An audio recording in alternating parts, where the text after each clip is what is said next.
they were having this huge fight, and she kept smashing dishes on the floor in her apartment, and he would like sweep it up, and then she would smash another one, and he would get up and like clean it up. And it's a weird story, right? And then he went away and wrote this song.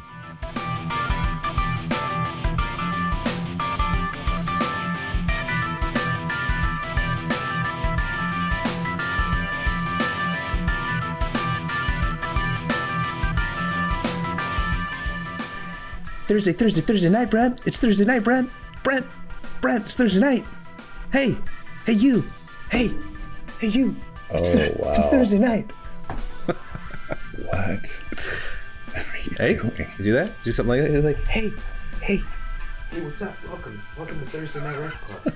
hey, it's and it's Thursday night. Welcome to Thursday night. How's the Saturday Night Live thing go? I'm looking at the screen. How's it go? Live from New York. I'm Howard Stewart, and it's Thursday night. Perfect. That's great. Is that how we start every episode now? Something like that? Live from East yeah. Live Okay, from here East we go. It's Thursday night. Live from East G, it's Thursday night. Wow. Live from wherever you are. Forget it. Whatever. Live from YouTube. Anyways. Jeez. How's that for injecting some energy? That was radical. You ready to go? You ready? You ready to go now? Are you ready? Yeah. Are you ready? Now I'm ready. See, you were the originator. You were the original hype man of TNRC. You just took it to a brand new level. You just took it to a whole new place. Level. Wow. Yeah. Leave that to me to just not necessary. Not necessary at all. Well, I thought it was fun. What's your segue into Jimi Hendrix? Are you experienced? Well, I'm sure that, got none. I got none. Welcome to the experience. Are you experienced? I have experience. Yeah, you have experience? I do. I feel like there's got to be a lot to talk about. There was a lot to listen to in this album. We were talking before recording. There's a couple of versions. There's the US and the UK version. Mm-hmm. I've been listening to the US version, but it also had some of the UK version songs. Mm-hmm. So it was a pretty long listen for me. So I didn't have a whole lot of time to dive too deep in the origin story and anything surrounding much of the album. But it sounds like you might have the goods on that. I do. I recognize this. The North American version, right? That starts with Purple Haze, not Foxy Lady. I think that was correct. The UK. The album ends, the formal album ends with Are You Experienced? Yeah. Which that I think that's my favorite song on the record. It's kind of funny that it's the last tune. But yeah, Spotify and Apple added a couple of UK tracks that were not included on the North American album. And again, we talked about this before. A lot of bands and producers and record companies have done this. With Whitesnake did it. They anticipate the market and they release albums accordingly. And I mean, who knows if it really works or not? But AC/DC did that too, I believe, right? I think AC/DC did that on a couple albums. Quite a lot, yeah. Well, AC/DC, we were talking about our ZZ Top show. Dirty Deeds Done Dirt Cheap came out, I believe, in 1976 in Australia and Europe. And then it came out 5 years later in North America. Yeah. Which is kind of funny. Yeah. Yeah. Got it. Yeah. I believe my mother has this album. I recognize the album cover. Are you yet another album? Yeah, yet another album that was not played for me in my childhood. Don't worry, Mom. I'm not hanging that over your head. We won't hold it against you forever. Poor Holly. I know. She feels bad. She's messaged me. She's like, I can't. I don't know. I don't know what it was. Did she send you a note after saying I should have played this for you? Damn it. No. She knows. She knows. It's okay. I'm just having fun, Ma. I'm just having fun. You're great. Love you. She's a good woman. Ma. Yeah, the best. Very great woman. Her. Lovely woman. Excellent cook. Yeah. I show my dad. All right, that's enough. Purple Haze is Purple Haze. One thing I want to say before this record, or before we go through the tunes, is there's a cool story that I always loved about this. this record, because it's if you listen to this, you can hear a lot of squeaks and pops and feedback, and it's a rough album. It was recorded drumstick hits, man. There are some drumstick hits on Manic Depression that I'm like, ooh, cool. Yeah, it was all left in. It was recorded with Hendrix by a guy named Chaz Chandler, and he used to be in the Animals, and he left the Animals and he wanted to be a producer. And Hendrix was like this guy from he played in as a backing guitar player in these R&B outfits, and he used to wear a suit, and he had short hair, and he was this skinny little kind of almost nerdy guy, and everybody just was like, nah. And Chaz Chandler saw something in him. I think that he got discovered by Keith Richards' girlfriend, actually. I think her name was Linda Keith in a bar in New York City. And they brought him in, Keith and his girlfriend, into their manager's office. And he played a little bit and talked to them. And they're like, nah, we're going to pass. Wow. Pass on Jimi Hendrix, for real. And Chaz Chandler, it's funny. Chaz Chandler saw something in him, and a lot of other people didn't. Like the Stones at first, their management didn't, but a lot of other people listened to Hendrix play and said, it's just noise. It's no good. He's not really that good. Isn't that funny? I guess, yes, it is. But at the same time, I guess I could understand it, because I would imagine the live experience of Jimi Hendrix would have been much different than the recorded. I think kudos to Chaz Chandler for recognizing that he could bring him into the studio and get something like you get out of this album. Yeah. But I could also see, the recording of the Star Spangled Banner, that's all noise. I would imagine that there's a lot of what he was doing live that probably sounded like that, but being able to see past that is where I think the real genius in Chandler lies, in saying we got to bring this guy in and make something of him. And he brought him to the UK too, right? He brought him to the UK. He was in the US and nothing was really happening there with him, right? Like you said, backing stuff, and then brought him to the UK, and that's where things kind of blew up for him. That was the kind of transformation of Jimi Hendrix. Like he used to be that backing guitar player, and then he went to London and kind of went through this like extreme makeover, and then he came back and people were like, whoa, who's this guy? Like Pete Townsend has the story about seeing him in a bar and just going, my career is over. I'm done. And he was only 20, early 20s. And he just put his hands up and said to Daltrey, like, we're finished. This is it. He's going to wipe us out. Yeah. Isn't that cool? That's really cool. There's some great photos of Hendrix and Townsend from the bars, and Dylan, like just him with the legends, that obviously he's a legend now too, but they had to move him over to the UK to be seen and be heard and develop him. Yeah. The story the thing that I wanted to say at the very beginning, and I kind of went off on a tangent there. As you do. That's fine. Is when Purple Haze and the masters for this record were handed over, or not the masters, the original tapes were handed over for remastering. The producer, Chandler, wrote a note on the tape box, and the note said, "Deliberate distortion. Do not correct." How cool is that? Wow. That's awesome. Like I want like a t-shirt with that on it or something. Like isn't that like the coolest thing? Deliberate distortion. That's actually a great t-shirt. That's a great t-shirt. Isn't that the coolest thing? That's fantastic. Yeah. I'm in. Let's make them. And you hear that in the record, right? Like to your point, you hear the drum, the sticks on the rims, and you hear the squeaks and pops and feedback. And this is putting together sort of a bit of like a ramshackled band together. This was like a bass player and a drummer that weren't, the drummer used to play in The Who until Keith Moon, took over, but, or played a couple times with them, but, it's a ramshackle band put together. It sounds great. Mitch Mitchell. It's funny when you hear these guys play, they play like the old jazz guys used to play. And if you said to somebody who didn't know a lot about kind of the genealogy of music and what happened back then.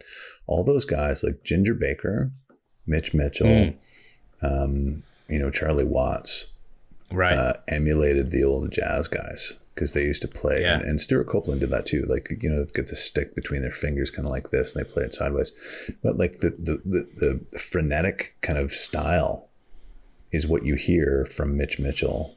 Wow. And it's funny because you think rock is so much more kind of active than jazz, right? But that's not true. Like those rock guys that you hear, even Bonham, they're playing, emulating the old jazz dudes.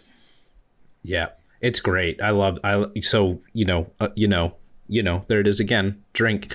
The album's fantastic. It's great. You heard it. There we go. We'll start it out that way. Love this. Love listening to this. There is.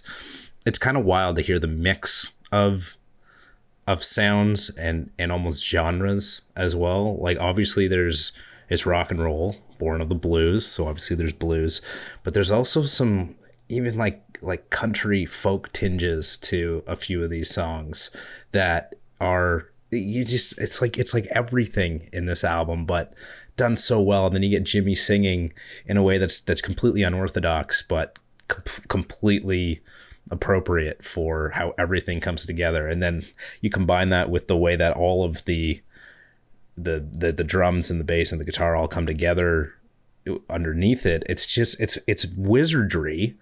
It's masterful. So let's get into it. You know that I love this album now, and it's really just going through some of these tracks that is going to be fun. And Purple Haze, obviously, I mean, if you don't know Purple Haze, if I didn't know Purple Haze before listening to this album, then there's something wrong with me. But I did know Purple Haze. Great song. Love it. Instrumentation, fucking genius. Mm-hmm. Yeah. Is it about weed? Is it about getting high, Brent? Nobody knows. He would say a different thing every time somebody asked him. So they would say, "What's Purple Haze about?" And he would say, one time he said, "It's about a dream I had about walking on the bottom of the sea." And then another time he said, it's about a dream I had about a purple death ray. And then another time he said, it's a love song.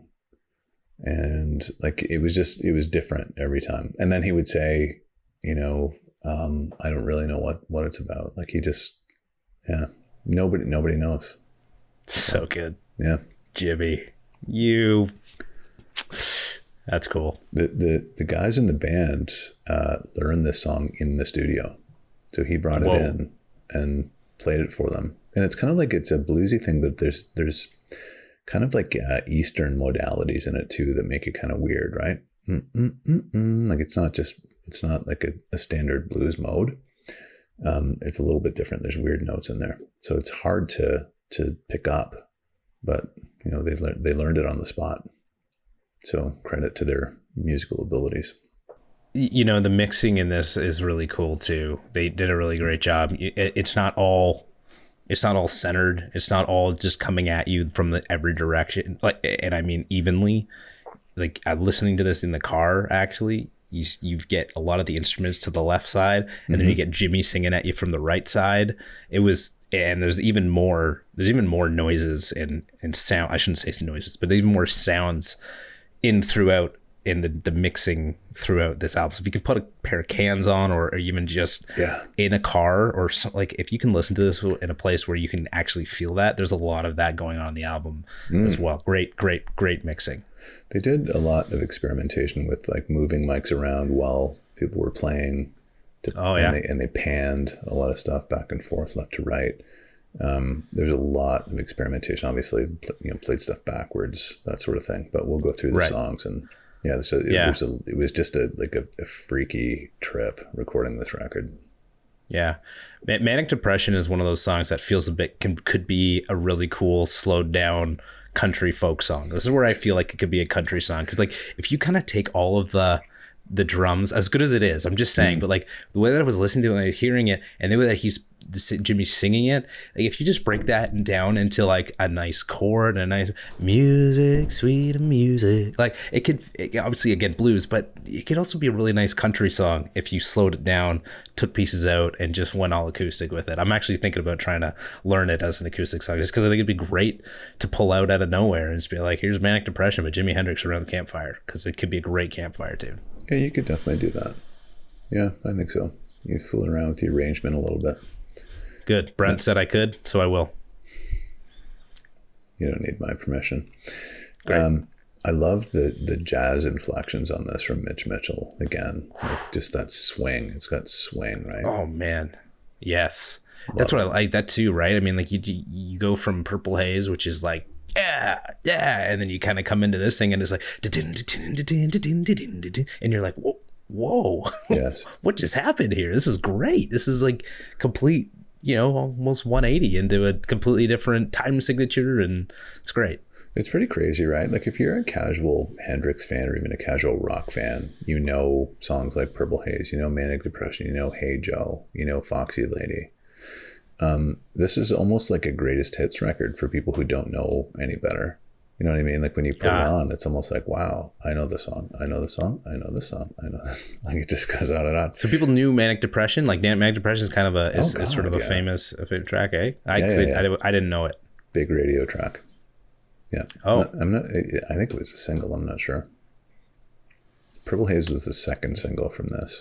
I guess it also kind of depends on where you look. There were different single releases, I think, for both US and UK, and I know that some of them had like Highway Child or 51st Anniversary as the B-side to it.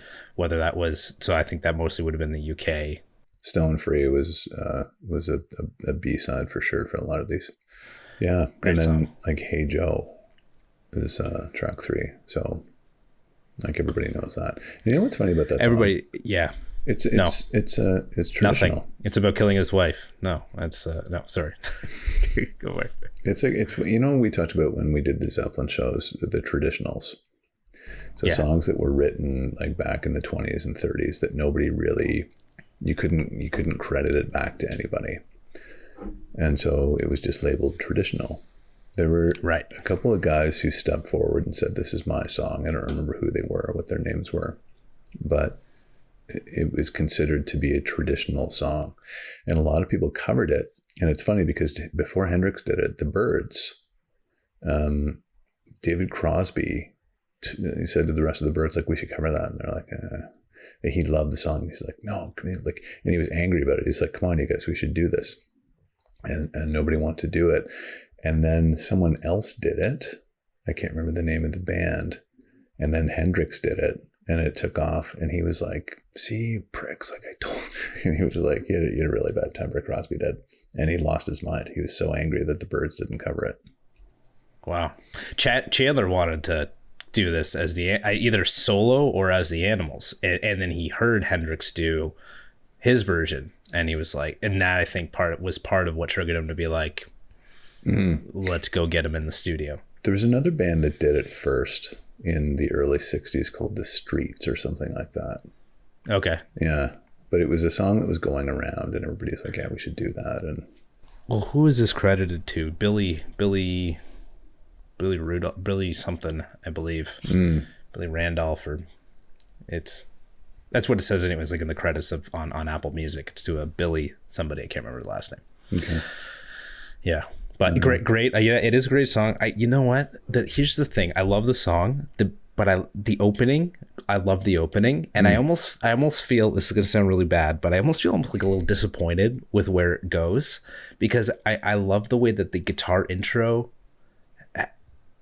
brings it in, and then the way that it goes into the song. It's good. It's cool, but at the same time, I'm like. Where else would Jimmy have gone if he wasn't trying to play an already, a pre-created song? I don't know. Interesting. Interesting thought. Weird thought. I know, but it just goes. No, it's cool. Like, like, what else could he have done? Where else could that have gone? If he wasn't going to break into Hey Joe? He could have played Yellow Ledbetter by Pearl Jam. could have. Why didn't he? Why didn't he do that? I don't know. Probably a timing issue. I'm just saying. It just sounded like I feel like it could have gone into something pretty killer. Not that it doesn't. It's just, anyways. I'm kidding, cool. dude.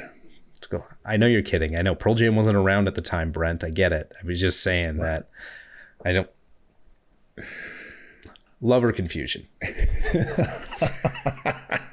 This is going nowhere. I'm spinning in circles. I'm spiraling. All I was saying doesn't matter. Love or confusion.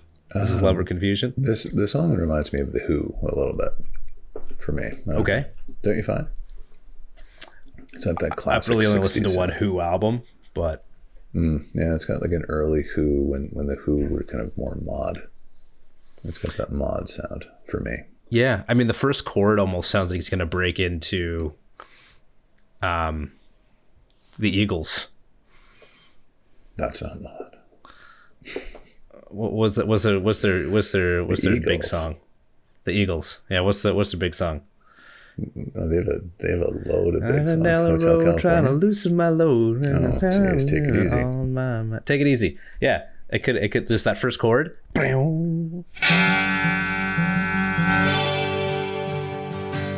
Oh, wow, interesting.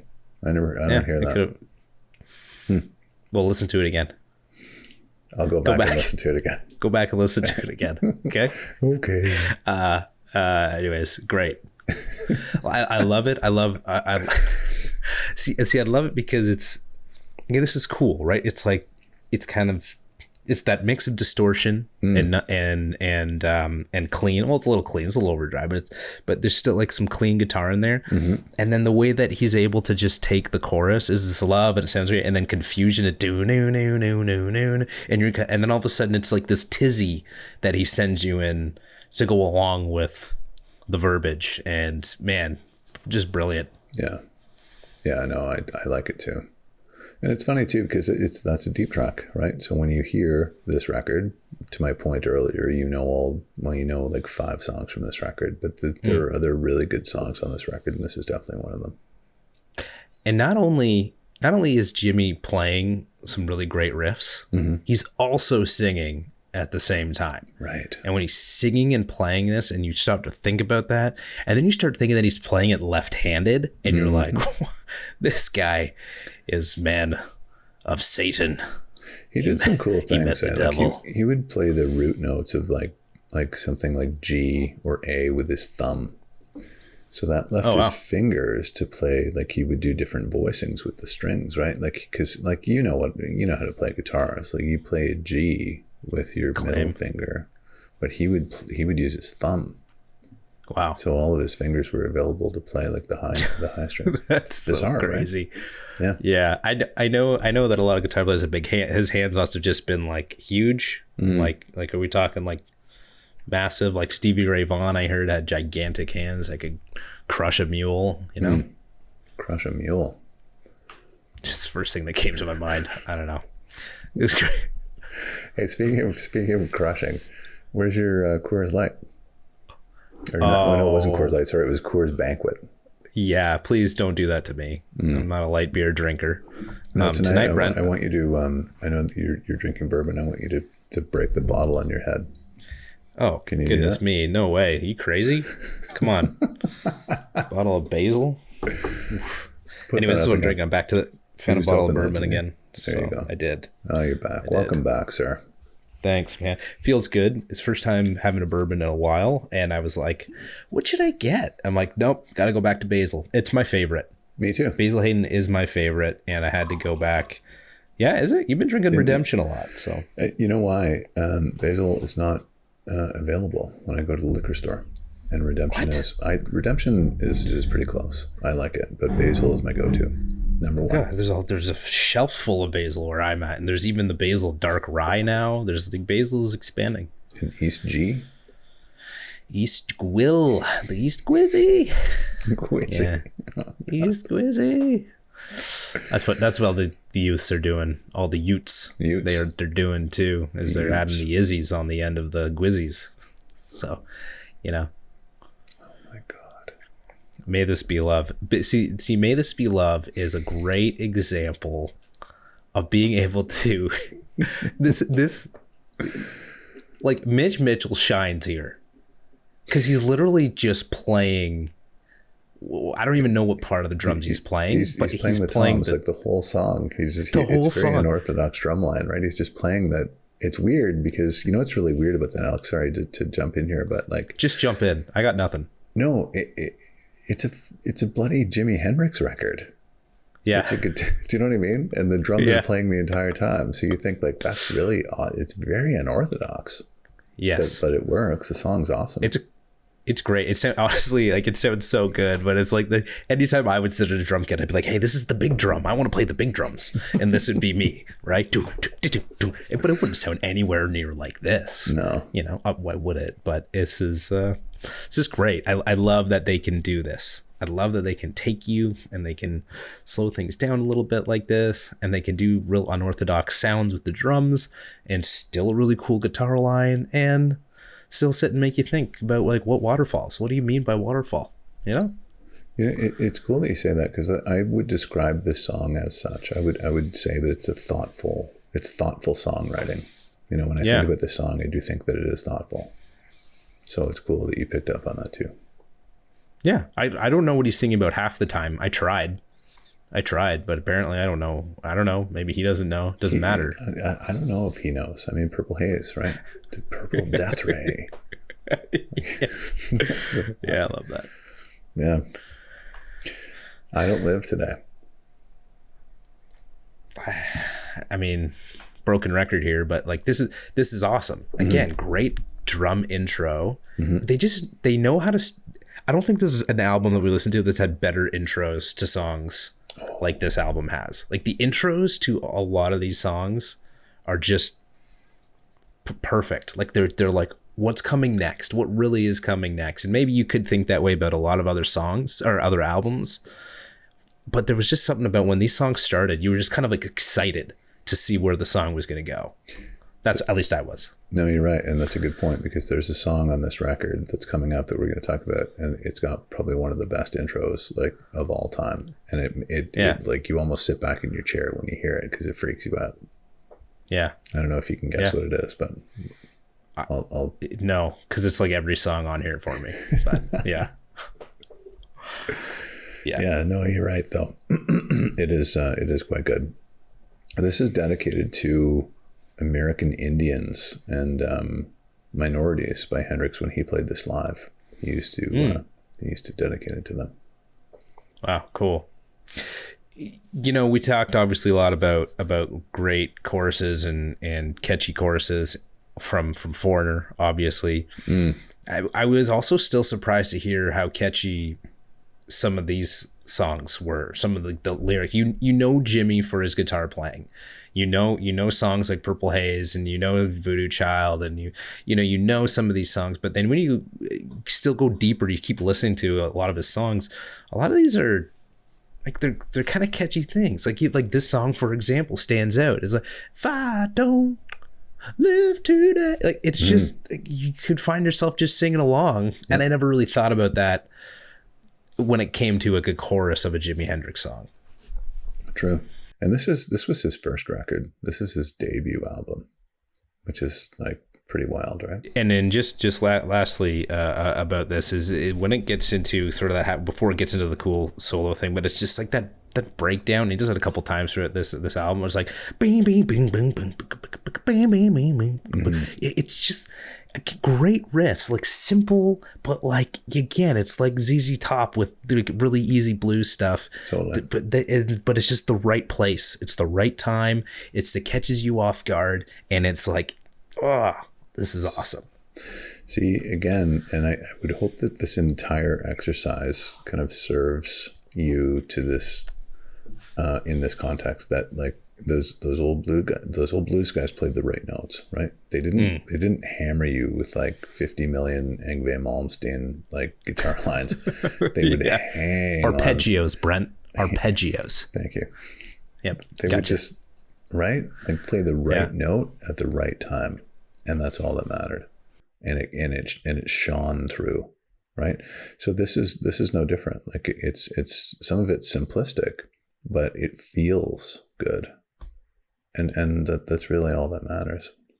And that segues into something like The Wind Cries Mary, which is Side like two. This is the biggest side two. Super nice, super smooth, jazzy chords. Bloom, bloom, bloom. I'm gonna mix another drink. So that was my side one drink. This is gonna be my side two drink. Great, okay? Get it, Brent. Oh, that's fine. All right. That's good. We all love the Brent mixes it. Click, clink, clunk, clunk, clink, clink. If you don't hear it, it's because I cut it out. Would it help if I drank these neat? No, don't do that. Right. I mean, I do. But, the second drink is always neat because my ice is gone and I don't have a stash. Doesn't matter. Love Wind Cries Mary again because it's just a nice slowdown. So let's start side two, eh? That's interesting. It does. Interesting side two starter. On the North American release. Right, North American release. Yeah. Yeah, love the way that this flows. And again, it's kind of like he's got these really interesting ways of taking you through the song and ending them all a little differently, even just like lyrically. You know, he takes you through The Wind Cries Mary, and then what is it near the end there that he says, you know, will it remind you? Will it say any other name? No, it'll, you know, with angst or something, it will still The Wind Cries Mary. You know, what a love song. He wrote the song about his girlfriend. Her middle name was Mary, though I don't remember her full name.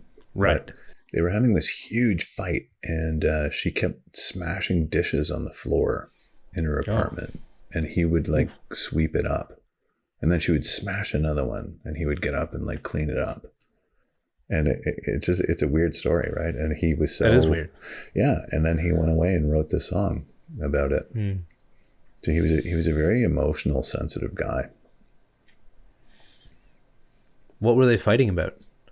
I have no idea. I don't know. Wow. Maybe about your musical knowledge. He doesn't know a damn thing, Jimmy. Sure he does. Yes, he does, Mary. No, he doesn't, Jimmy. Well, he's trying, Mary. Well, he's not trying hard enough, Jimmy. Damn hard, Mary. That had to be it. That had to be it. That makes perfect sense. I mean, there's no other way. There's no other way around it. It makes perfect sense to me. Yeah. That's it. Great song. Love it. It is good. Cool. It's a classic, right? It's one of those, you hear those three notes, like do, do, do. Yeah. You know, it's just like, wow. He does the clean guitar as well as any distorted guitar that he could do. The tones coming out of this thing and his guitar are fantastic. And I understand that him and Chandler did a lot to get the right tones on this album. Hours and hours and hours. They would go like play and play and play and play. And then Hendrix would leave the studio. They had a lot of money problems, apparently, when they were trying to record this. And Chandler kept running out of money, and he was, you know, the studios were tough on him, and they wouldn't extend a line of credit. I think Polydor was like, they finally said, okay, we'll give you a line of credit, and that nobody else really kind of believed in the project. But Hendrix would leave, and then he would have this idea, and he would come back, and he'd want to get back in the studio to record it. So it wasn't like they just went in and played and left. Like this was a very active kind of 24-hour thing. Yeah, they were perfectionists.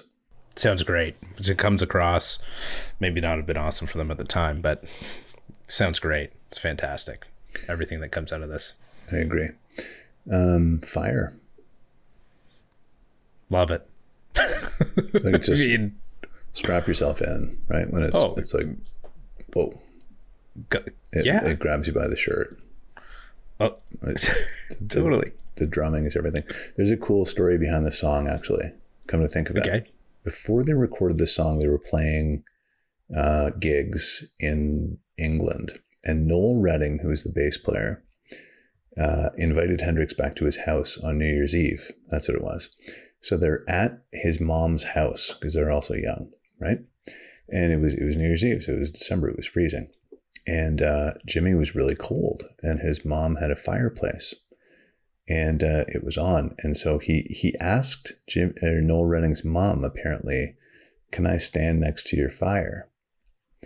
And she said, yes. But there was a dog there, and she had a German Shepherd. So the German Shepherd was trying to warm itself up in front of the fire.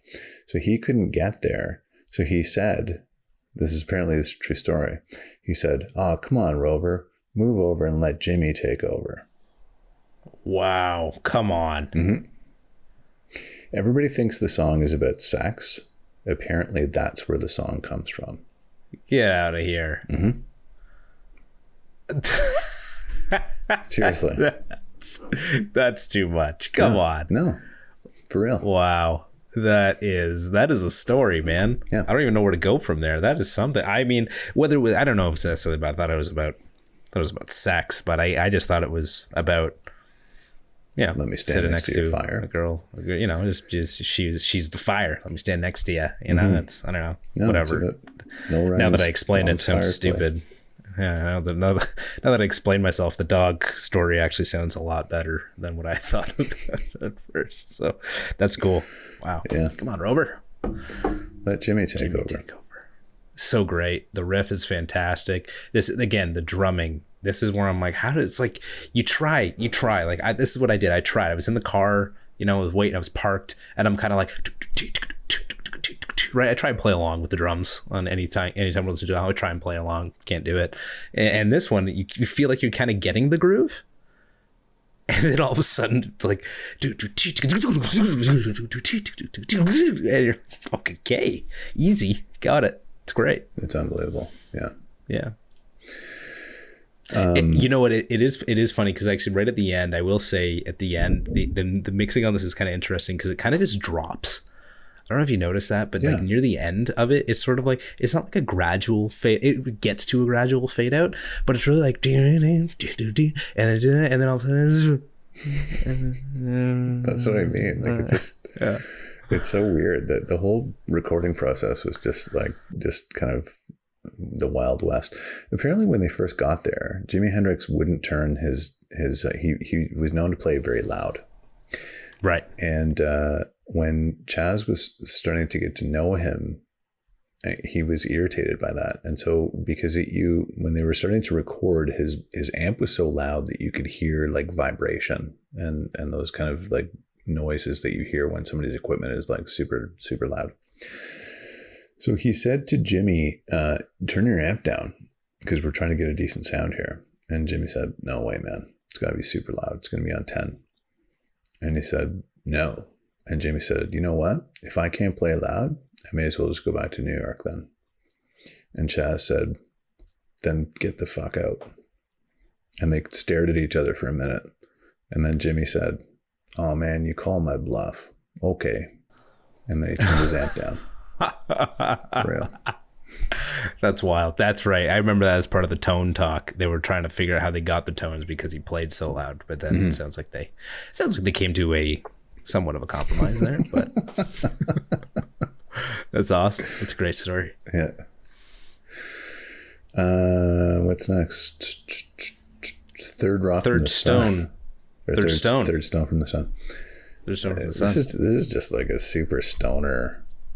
Like, yeah, it is. What goes on in this song? Is this like Chandler and Hendrix are talking to each other in space or something? If you listen, you can hear their voices slowed down to like half speed, and they're like, brr, brr. They're orbiting the Earth.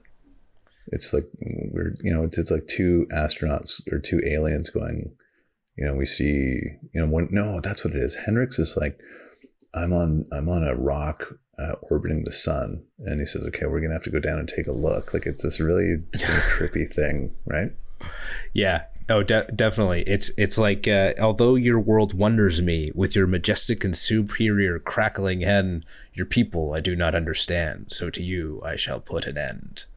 Then you'll never hear surf music again. Yeah, what the hell's with surf like surf music? I know. It's just, it's a great instrumental. It's a great, just, that's it. That's what it is. It's a great instrumental. I love this. I love listening to this. This is fun. A nice guitar line at the very beginning of the song. You recognize it instantly. That one? Mm-hmm. Yeah. Mm-hmm. Yeah. A lot of people. Killer. A lot of people will put that in like little medleys when they're playing live. If they're playing something, they'll use that as like a little transition. They kind of like The Godfather, you know, they play that little melody. They'll play that, Third Stone from the Sun melody. It's cool. It's fun. It's neat. It's great. You know, it's like you had to put something like this on their album. Mm-hmm. I'm actually almost surprised there isn't more of this. Maybe there's more on albums to come, but I'm kind of surprised that there was like this was the only trippy instrumental. Oh God, I'm sure there's all kinds of like stuff in the vault like this because they were always tinkering in the studio. So yeah.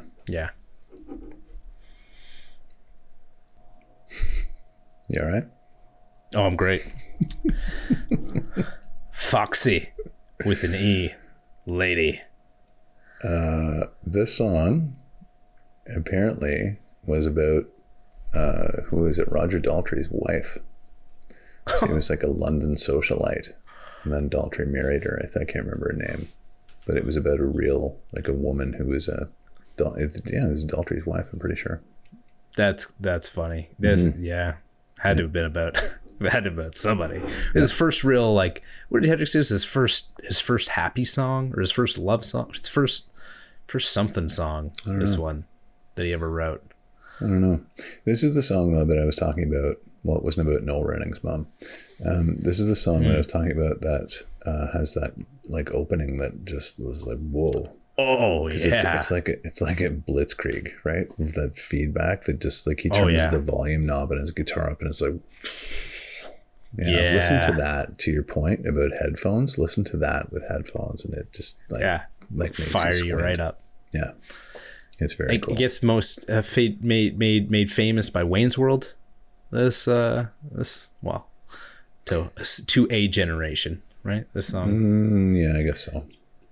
Tia Carrera comes walking into the diner, and the song is playing. Anyways, that's what I remember of it as well. Carrera. Yeah.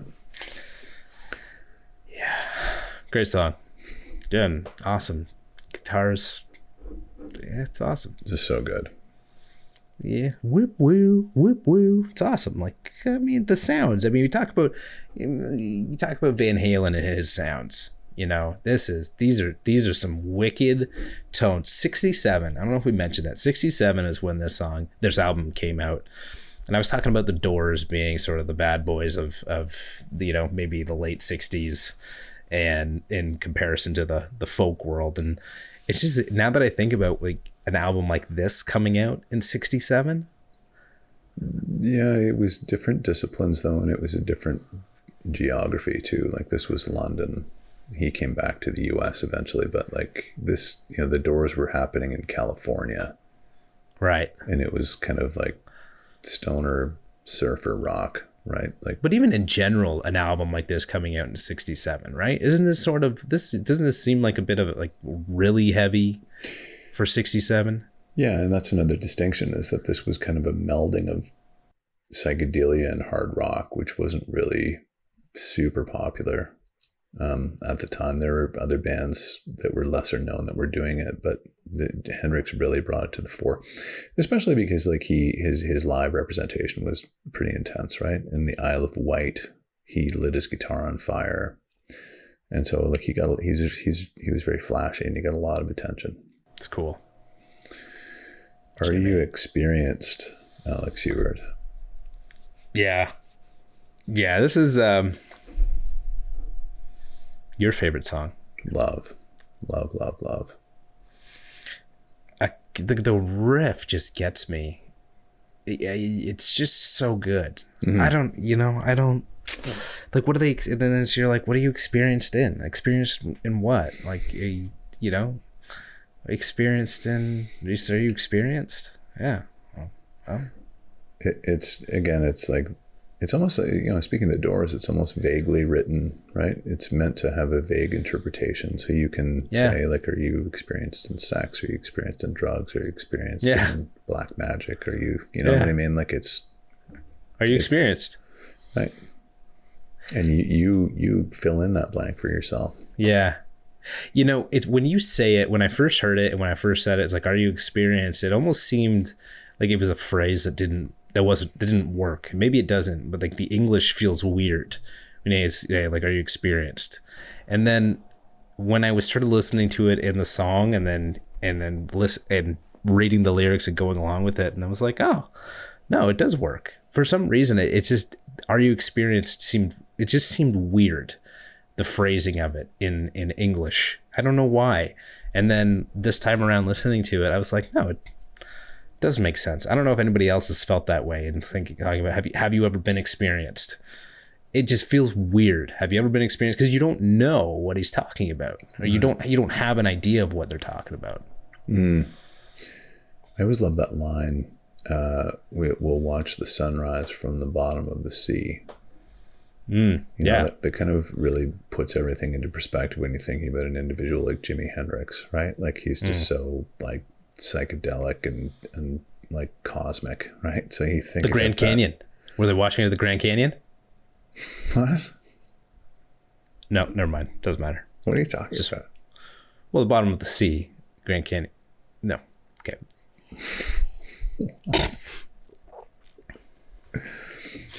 I haven't had bourbon in like I was gonna weeks. say, like I don't even know. Maybe months. Feels like a little absinthe going to my head.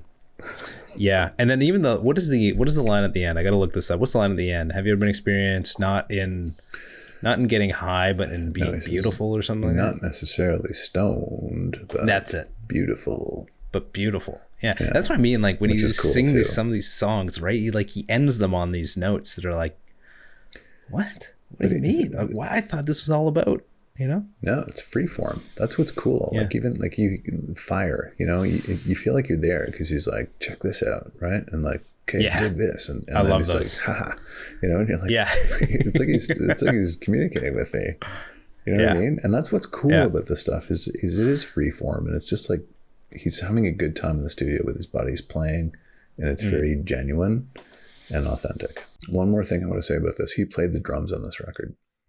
Some of them apparently, yeah. He played them backwards? He had something to do with the drums being played backwards, or playing the drums and then they get spun backwards, something like that. Cool. They were trying to create this loop of the guitar. So they wanted to do this backwards thing. And so for some reason, the engineer, Eddie Kramer was, by the way, he was involved in this. So they're trying to create this backwards loop, and the loop wouldn't loop. Like it didn't sound even. And so Hendrix just stood up and said, why do we have to do that? I could just play it. And he played it.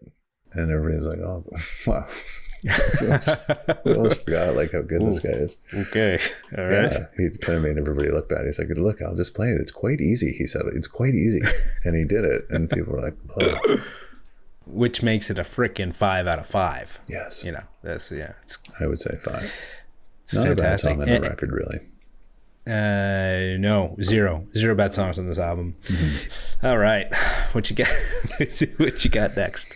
I have like 4 or 5 albums in my mind. Let's do Supertramp, Breakfast in America. Let's do that. Okay. Yeah. Supertramp, Breakfast in America. Yeah. Okay. 70s. All right, got it. Let's try that. I think you did a podcast. You did an episode on this album, didn't you? On this album, the album cover or something like that. The what is it? The lore, 9/11 conspiracy theory. Yeah, conspiracy. That's it. We can talk about that. That's like nutcase theater. Like it's people are just insane with all these theories about like how 9/11 flipped the album upside down or something.